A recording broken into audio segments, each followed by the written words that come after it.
talking about the image in Daniel chapter 3. And we're looking at really divine deliverance.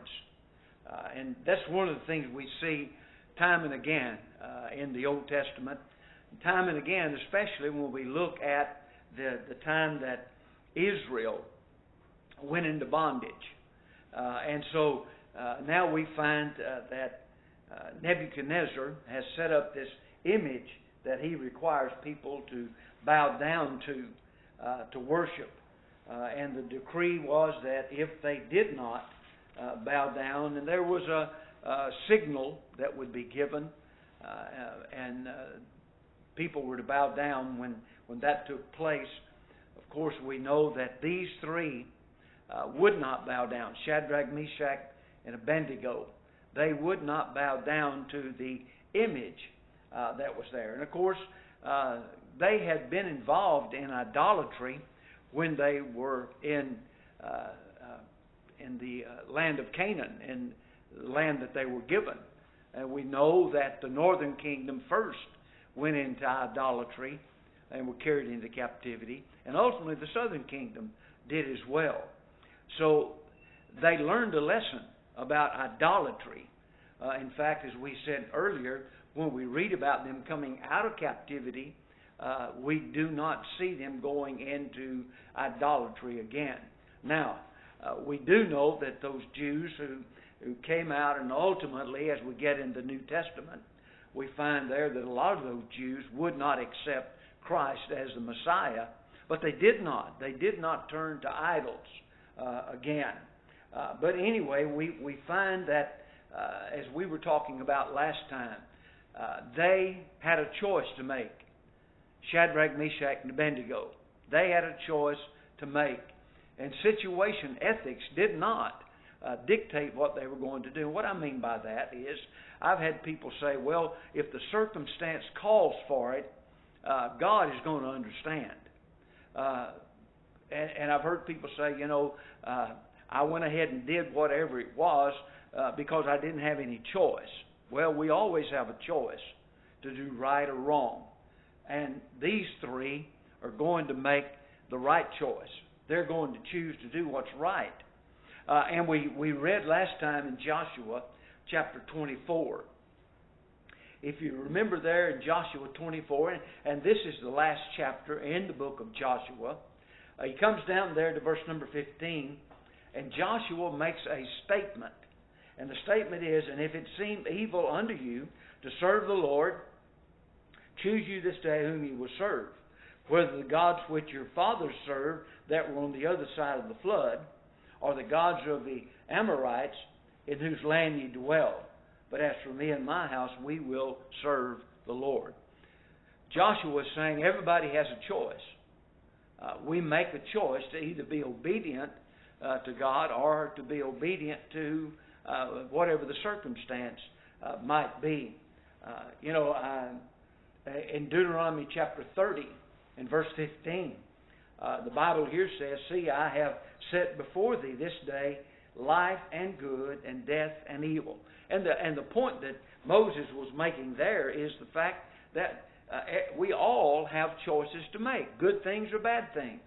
Good, evil, death or life or good, or death and evil. We make a choice of what we're going to do. Every single day that we get up, we make choices to either serve God or not serve God. We sometimes don't think about it, but we always are making choices as to what we're going to do and what we're not going to do.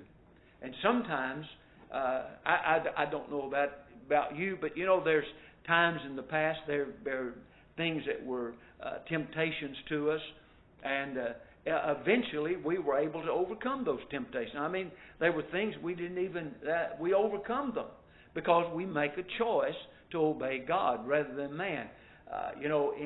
In Acts chapter 4, and also a little bit later, we find that Peter and John have a choice. They were told, no, when you leave here, don't go out and speak any more in the name of Christ. and they were beaten and they were let go. But one of the things about it, they continued to preach and teach the gospel of Christ. And in fact, it says there that they rejoiced that they were counted worthy to suffer for the name of Christ. Choices have to be made. And this is a big thing we see with these three. In verses 8 through 12 here of chapter 3, if you notice there in verse number 8, going down through verse number 12, the Bible says, wherefore at that time certain Chaldeans came near and accused the Jews. They spake and said to King Nebuchadnezzar, O king, live forever. Thou, O king, hast made a decree that every man that shall hear the sound of the cornet, the flute, harp, psalmody, psaltery, and dulcimer, and all kinds of music, shall fall down and worship the golden image. And then it goes on to say, and whoso falleth not down and worship, that he should be cast in the midst of the burning fiery furnace. But if you back up there, where it says the Chaldeans came near and accused the Jews, well, that's a general statement speaking about Shadrach, Meshach, and Abednego, because they are the ones who will not bow down and worship. We're not told about others that may have bowed down and worshipped. We're not told about others that would stand in opposition to the king's decree. But if you notice there in verse number 12, he speaks again about the certain Jews whom thou hast set over the affairs of the province of Babylon, Shadrach, Meshach, and Abednego. So the certain Jews that he spoke of were those three. And there's a lot of things to think about with Shadrach, Meshach, and Abednego. First of all, they were not old people. They were not old men. They were young men who had been chosen to be in service to the king there in his court. And so therefore, as we look and see these three, Shadrach, Meshach, and Abednego, we find that they were going to be faithful to God at all cost. And we're going to see that a little bit later as we go on down. The Chaldeans, they accused those three. I was fixing to say something must have gone on I didn't know about. We're in Daniel chapter 3. And we're there looking in verses 8 through 12.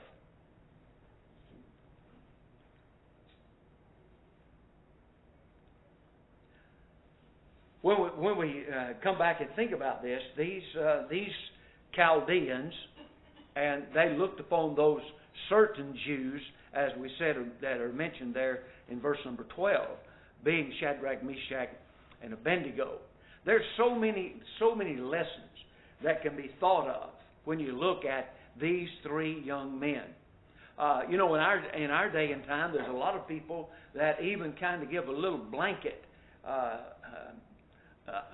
allowance to young people. They say, well, they're young. They're going to learn. They'll do better in time.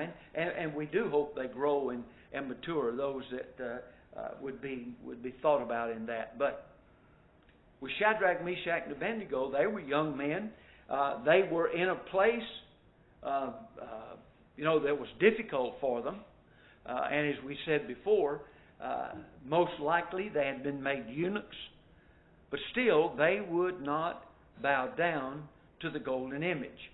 And as we said just a little bit ago, one of the things that they did learn by going into captivity, they went into captivity because they had begun to worship idols.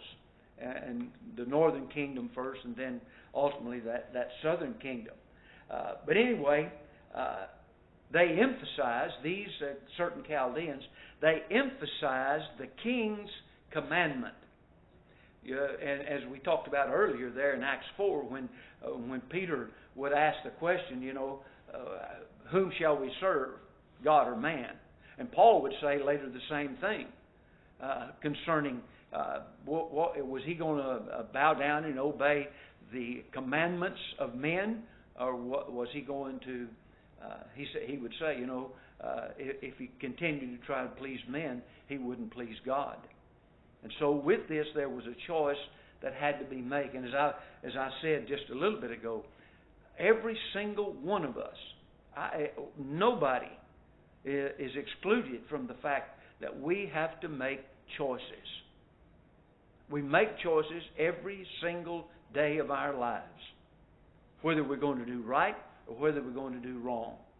And those things come before us, and we have to determine what we're going to do, serve God or give over to those temptations. And we do. The Bible does tell us that we do sin. And the reason we sin is because we make the wrong choice. So, in this circumstance, this was put upon them. Sometimes today, people put themselves in circumstances that they should not be in. They put themselves in danger of being tempted and tried and tested, rather than staying away from those things that would cause them to do wrong. In fact, we make a choice not to go there, not to be a part of things that are wrong. So these three young men, they're good examples of people who made right choices. Again, when we go back there to verse 12, those accusers emphasized the fact that the king had raised these Jews to a position of authority. Bodie, help some. And one of the reasons I think that these Chaldeans looked upon them, spied upon Shadrach, Meshach, and Abednego, is because they had been placed in position of some authority above the others. In Daniel chapter 6, in Daniel chapter 6, verse 3 through 5, it says there, "Then this Daniel was preferred above the presidents and princes, because an excellent spirit was in him. And the king thought to set him over the whole realm. Then the presidents and princes sought to find occasion against Daniel concerning the kingdom, but they could find none occasion nor fault, for as much as he was faithful. Neither was there any error or fault found in him. Then said these men, we shall not find any occasion against this Daniel, except we find it against him concerning the law of his God." That's a powerful statement, is it not? We're not going to find problems with him. The only thing we're going to find is except we find against him concerning the law of his God. And the point that was being made there is we're going to have to find something that his religion, his faith, is in opposition to what the king or what's going on in this realm. So the same thing is true back in chapter 3, there with Shadrach, Meshach, and Abednego. As I said, we come down through verse number 12, and we find that the golden image had been set up. They were told when they were to bow down to this idol, and of course then those Chaldeans saw that Shadrach, Meshach, and Abednego would not do that, and so now they're going to make this report. Comments or questions, anybody? Okay, we go on to verses 13 through 20. And here we would put a title on this, or emphasize in this section, trust in God. You know, this is one of the greatest examples in all the Bible of somebody putting their trust in God. They did not put their trust in God and say, we know God will take care of us. We're going to be delivered. We're not going to have to go through that punishment. That was not what takes place here in these verses. Look at verses 13 through 15. After this news had come to Nebuchadnezzar, In verse number 13, it says, Then Nebuchadnezzar, in his rage and fury, commanded to bring Shadrach, Meshach, and Abednego. Then they brought these men before the king. Nebuchadnezzar spake and said unto them, Is it true, O Shadrach, Meshach, and Abednego? Do not ye serve any gods, nor worship the golden image which I have set up? Now if ye be ready, that at the time ye hear the sound of the cornet, flute, harp, sackbut, psaltery, and dulcimer, and all kinds of music, ye shall fall down and worship the image which I have made. Well, but if ye worship not, ye shall be cast the same hour into the midst of the burning fiery furnace. And who is that God that shall deliver you out of my hands? Now, you ought to somehow or another in your Bibles or in your minds at least emphasize what he says there in the latter part. And who is that God that shall deliver you out of my hands? And it was much like in the time of Pharaoh. You know, Pharaoh mocked God. That's what Nebuchadnezzar is doing here. Nebuchadnezzar is saying, your God is not as strong as my God. In fact, he said, I will do this. I will be the one who will deliver you out of my hands.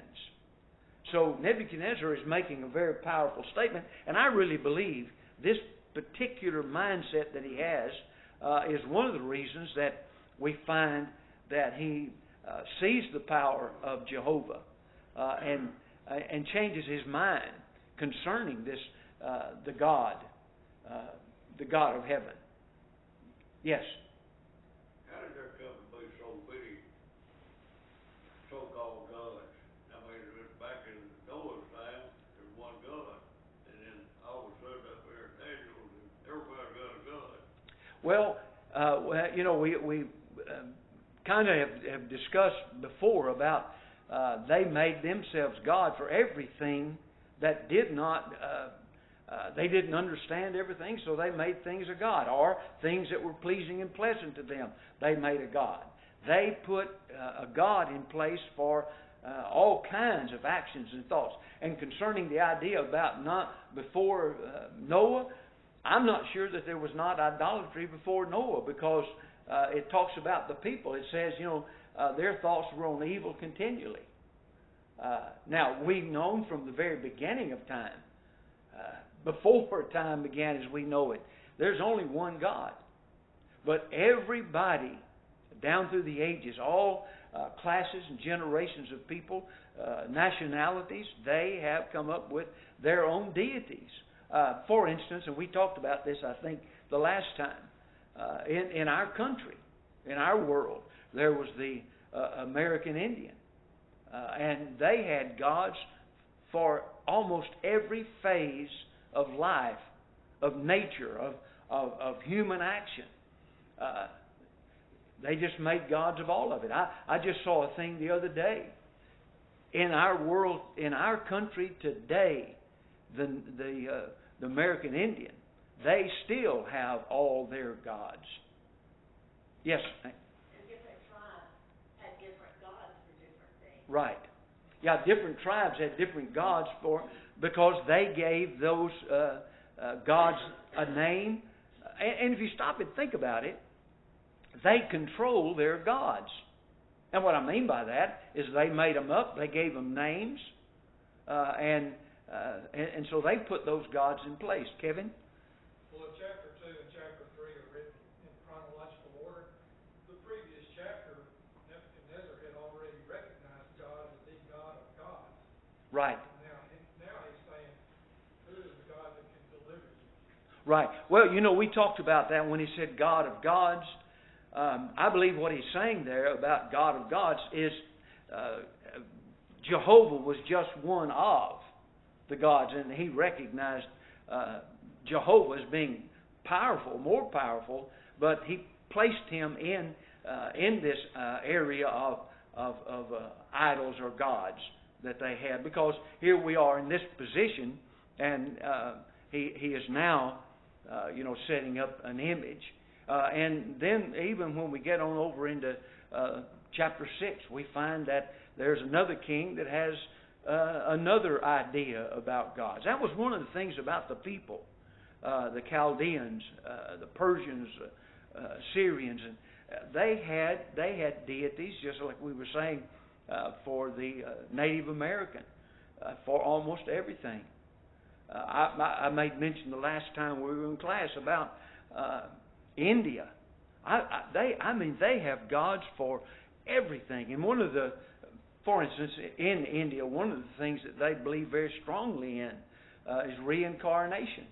That's one of the reasons over there, if cattle are on the streets or in your yard or wherever they are, you don't bother them, because they believe their ancestors came back or would come back and take on the form of animals even. And that's one of the reasons that animal is high up because of their belief in reincarnation, which is just another form of putting things in place that you don't understand, so you have to put something in place that makes you feel okay about things. And the same thing is true here with all of this. Now, we do know that when we come back to looking at the northern kingdom, when they went into idolatry, do you remember what we said was the reason they went into idolatry?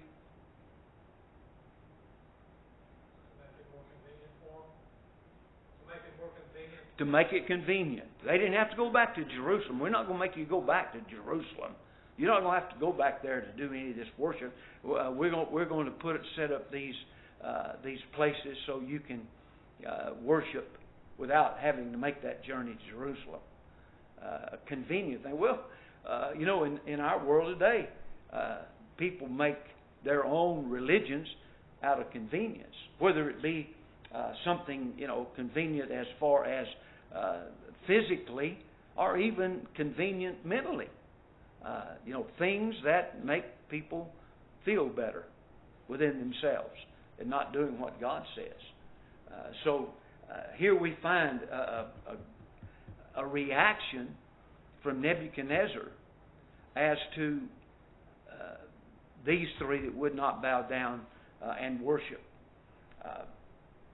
They're brought before the king, there in verses 14 and 15. And really, if you look at it, they're given a second chance to go ahead and do that. Look back there to verses 14 and 15. In verse 14, he asks the question. But then in verse 15, now if ye be ready, that at that time, or what time you hear the sound of the cornet, flute, harp, sackbut, psaltery, and dulcimer, and all kinds of music, ye fall down and worship the image which I have made. Well, or if you'll fall down, everything's going to be fine. It'll be okay. You're not going to have to be punished. He gives them a second chance. And as we said there, he comes to the end of that and says, now, do you think your God is more powerful than I am? Do you think your God is stronger than me?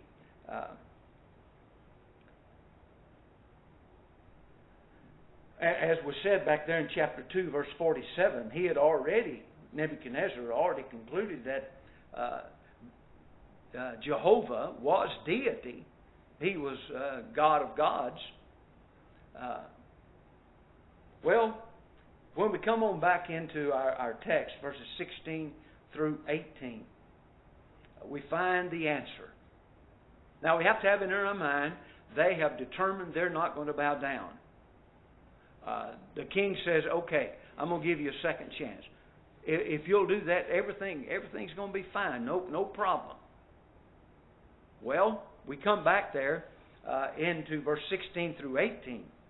And it says there, Shadrach, Meshach, and Abednego answered and said to the king, O Nebuchadnezzar, we are not careful. And that's a underlining phrase. We're not careful to answer thee in this matter. If it be so, that our God whom we serve is able to deliver us from the burning fiery furnace, and he will deliver us out of thine hand, O king. But if not, be it known unto thee, O king, that we will not serve thy gods, nor worship the golden image which thou hast set up. Well, he comes back and he gave them a chance. Now, if you'll just bow down, everything will be forgotten. And how's your God going to deliver you out of my hand? And then their answer comes back. Well, He can. God, Jehovah God, can do it. But if He does not choose to deliver us out of the burning fiery furnace, we're still not going to bow down to the golden image. We're not going to bow down and worship the idol that you have set up. You know, they could have chosen to say to themselves, well, you know, of what value to God are we going to be put in that fire furnace and burned up? You know, reasoning such as that, we sometimes hear today, as I said a minute ago, some people like to live by situation ethics. And the idea is, well, if the situation calls for something, it's better to get around it so you're not punished. Things are not difficult for you. But here we find with these three, they said, we're not going to do that. And they did not. And the idea is we're not going to beat around the bush. We're not going to try and smooth this thing over with you. God can save us. If He chooses to save us, He can. But if He does not choose, we're still not going to bow down to that image. And so we find here the power of faithfulness. And you know, I don't know about you, but most of the time when I come to this section or think about what they did, the passage that comes to my mind is Revelation 2:10. Be thou faithful unto death, and I'll give you a crown of life. In other words, you're going to be rewarded for being faithful to me. You're going to be rewarded for doing that which is right, for making the right choice. And, you know, in our world, in our section of the world, we've not yet come to the point we have to make the choice, are we going to worship or not? Now, I'm talking there about the legal establishment saying you can't worship, or saying you have to worship a certain thing. We're not there. We haven't come to that point. But still, we have to make the choice. Every single Lord's Day, every single Wednesday, are we going to be obedient? A choice that we make every single time. Now, the thing about it is, like those who are faithful always, really they don't have to make the choice because they've already made the choice. It's in their life. We are going to worship. Well, here we come back to these three, and they say we're not going to bow down. And again, in Exodus, we find the law in Exodus chapter 20, don't we? There in verse 3 through 5. Somebody read that for me, please.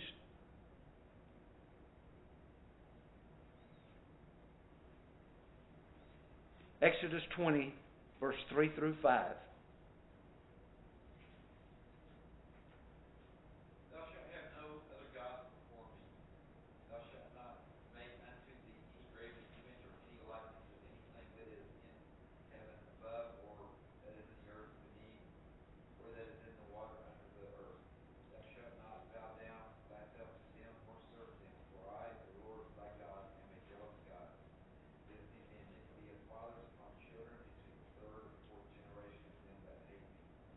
Well, there's the statement. That, of course, that comes from the law of Moses, the Ten Commandments that were given. But the point is that there no gods before me. Now, we know then that Shadrach, Meshach, and Abednego recognized God's law concerning worship of idols. and putting God first in our lives. Also, in Deuteronomy 6, verse 14, it basically says the same thing as we find in Exodus 20. What does it mean? What does it mean when the Scripture says, "For I am a jealous God"? I mean, to me, that is a powerful description of God and of our responsibility to God. How would you put that into words? I'm a jealous God. I will not tolerate. Or he said, I'm not going to tolerate. What does it mean when you think about jealousy? Most of the time we think of it in a bad way, don't we? We think about people being jealous. But the idea is as we talked about earlier, God is our only God, and our allegiance is to Him. When I sin, when I go off and stay in sin, I am committing what? Spiritual adultery. Because I have gone away from Jehovah God. I have left the Lord. And as we talk about in the New Testament, the church is the bride of Christ. So when we go into sin and stay in sin, we're in spiritual adultery. Now, that brings to mind the idea of a jealous God. God wants us to be true to Him. And Matthew 6:33, seeking first the kingdom of God. Putting God first. God cannot be second. Why? Because God is a jealous God. He does not and will not except being put in the second position. Frank. Where in the Bible it says that at a certain time God winked at things going on and that commands all men now to. That was in Acts 17. Well, that would say what, about God's jealousy. He was putting up with it, now he said no. Well, when it speaks there about God being a jealous God, even those times that God overlooked, the idea of God overlooking, He didn't immediately punish people. People weren't put to death always. And again, when you talk about the idea of God overlooking things, in the Old Testament, it would have been a difficult thing to have been able to do everything without making a mistake under the old law. It wasn't like we have. They couldn't put a Bible in their pocket and walk around and reference things and study things like that. But God being a jealous God, the idea in my mind is God will not take second place. God's not going to allow me or you to put something ahead of Him. Now, let's talk about, we don't have much time left, but let's talk about this. Idols. If I were to ask this morning, members of the church, do you have any idols? How would we define an idol?